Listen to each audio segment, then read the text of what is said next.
profitez pleinement, éteignez les lumières, mettez votre casque ou vos écouteurs, fermez les yeux, relaxez-vous. La ville de Wickford a un secret et beaucoup de meurtres.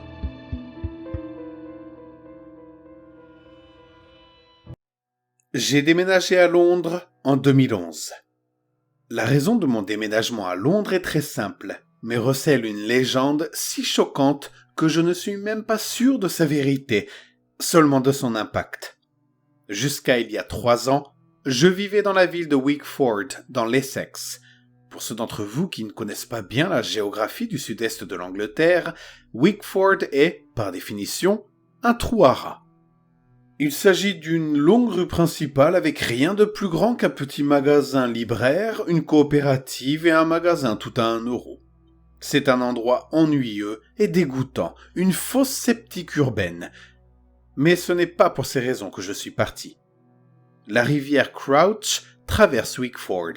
Si certaines parties de la Crouch à Wickford sont un peu jolies, la section du centre-ville de la Crouch est bordée de béton.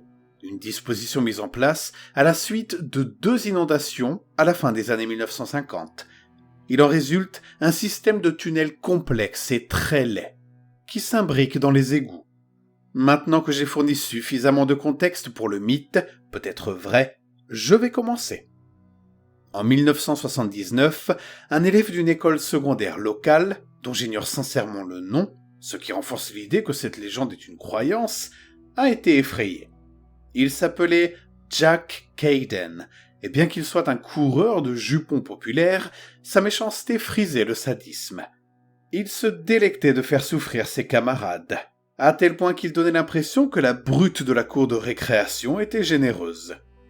La beauté de Caden était inégalée, même si son rictus ressemblait à celui d'un loup et était profondément troublant. Par une funeste nuit d'orage, au milieu de l'hiver 1979, un groupe de victimes des frasques de Caden estima qu'il en avait assez de le voir s'en prendre à lui. Ils l'ont attaqué alors qu'il se promenait sur London Road.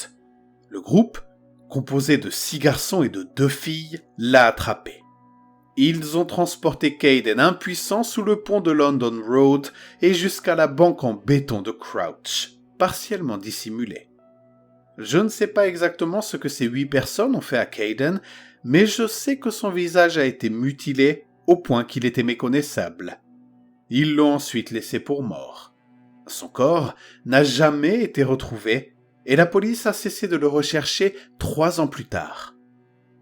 En 1986, 7 ans plus tard, l'une des filles a été retrouvée nue à l'endroit même où Caden avait été mutilé.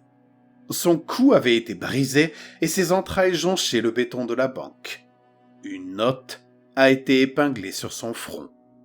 Un seul mot était écrit sur le bout de papier. Froid. La police peine à trouver un mobile. La jeune fille célibataire venait de donner naissance à une fille, mais le père, qui n'avait plus de relation avec la jeune fille, avait un alibi. Incapable de trouver un coupable convaincant, l'affaire n'a pas été élucidée. 6 mois plus tard, un jeune agent d'entretien des égouts est découvert par un collègue. Il y avait des signes évidents de lutte.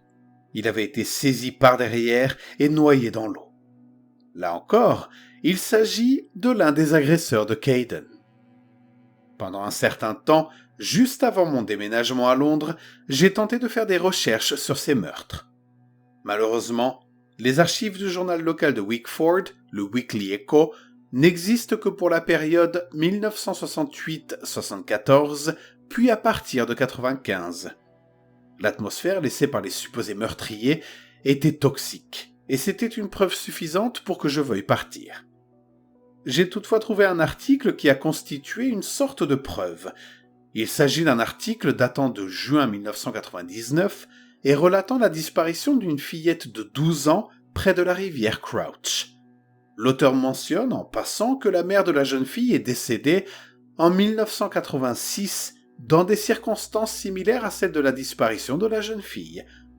Je me demande encore aujourd'hui si cela signifie que Caden en avait également après les enfants de ses premières victimes. 4 autres des garçons qui avaient joué un rôle dans l'agression de Kayden ont été atrocement assassinés à la fin des années 80. Comme je ne suis pas sûr du nom de ces 4 hommes, je les appellerai H1, H2, H3 et H4. Le corps décapité de H1 a été abandonné sur la route, et sa tête juste sous une grille d'égout. H2 a été poignardé à mort et le mot « froid » a été gravé sur son front. H3 et H4 ont été retrouvés cousus l'un à l'autre, manifestement morts de faim, coincés au milieu d'un tuyau d'égout, obstruant les rejets. La fille qui n'avait pas été tuée en 1986 a été enlevée en mars 1991 à l'âge de 27 ans environ. Elle n'avait pas d'enfant, comme toutes les autres victimes à l'exception de la première. Cette fille n'a jamais été assassinée. Au lieu de ça, elle a été aperçue dans la High Street 3 mois après avoir été enlevée avec une expression vide. Elle s'est jetée devant une voiture. Il ne restait plus qu'un seul des agresseurs de Jack Radon en vie. Ce garçon, devenu un homme, est devenu père en avril 1992. Et moi, je suis son fils. Permettez-moi de préciser quelques détails. J'ai aujourd'hui 22 ans. J'avais 19 ans quand j'ai quitté Wickford. Le fait que la fille de la première fille ait été tuée par Kayden me hante de plus haut point. Après tout, mon père a lui-même été tué et dépecé par Jack Kayden en 1994. Ma mère m'a raconté l'histoire avec hésitation en 2008, après quoi j'ai commencé à faire des recherches. En me renseignant et en comblant les lacunes de l'histoire, j'ai également parlé à des personnes qui prétendaient que mon père était mort dans un accident de voiture ou s'était noyé. Je n'ai absolument aucune idée de la raison pour laquelle ces personnes auraient voulu protéger activement Kayden. Peut-être était-il dans le déni. Un soir de 2010, je me suis simplement assis et j'ai réfléchi aux incidents de ma vie que je n'arrivais pas à expliquer. Plus je me replongeais dans mes souvenirs, plus je croyais à la légende de Jack Kayden. J'ai remarqué que lorsque je suis entré à l'école secondaire Bromfords, dans le quartier de Grange à Wickford, ma mère m'avait expressément ordonné de prendre un chemin plus long que celui plus pratique de London Road. De toute évidence, elle craignait pour ma sécurité si près du repère de Kayden.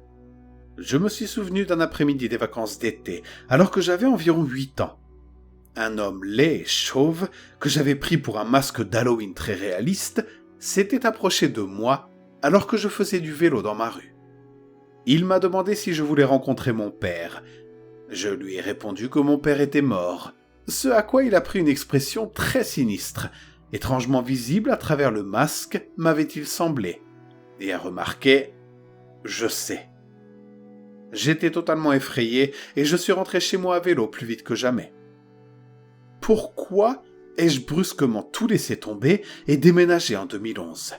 Eh bien, ma mère est décédée d'un cancer fin 2010. J'ai hérité de sa maison. Cela a renforcé mon sentiment de peur au quotidien. Chaque fois que j'entendais le vent, je sursautais. Chaque fois que je voyais mon reflet, mon cœur battait la chamade. En novembre 2011, plus de 3 décennies après la mutilation de Kayden, je n'ai pas réussi à dormir pendant une nuit de tempête. Je continuais à entendre des bruits autour de la maison, mais chaque fois que j'allais enquêter, je ne trouvais aucun intrus. J'étais tellement malade que j'ai fait un petit sac et pris le train pour la gare de Liverpool Street à Londres, afin de rester chez la famille de ma mère, qui m'avait déjà proposé de m'accueillir régulièrement depuis la mort de ma mère. Depuis, je ne suis jamais retourné à Wickford. Au lieu de ça, j'ai demandé à mes amis de rassembler mes biens dans un camion de déménagement et j'ai chargé des agents immobiliers de mettre ma maison sur le marché. Comme je l'ai dit précédemment, la raison de mon déménagement à Londres est simple, mais recèle une légende très choquante. La raison pour laquelle j'ai déménagé à Londres est que la police m'a appelé dès mon premier après-midi chez mon oncle et ma tante. Ils m'ont informé qu'il y avait eu un cambriolage dans ma résidence de Wickford, mais que rien n'avait été pris. Au lieu de ça, un seul mot, avait été griffonné sur les murs de toute la maison. Froid.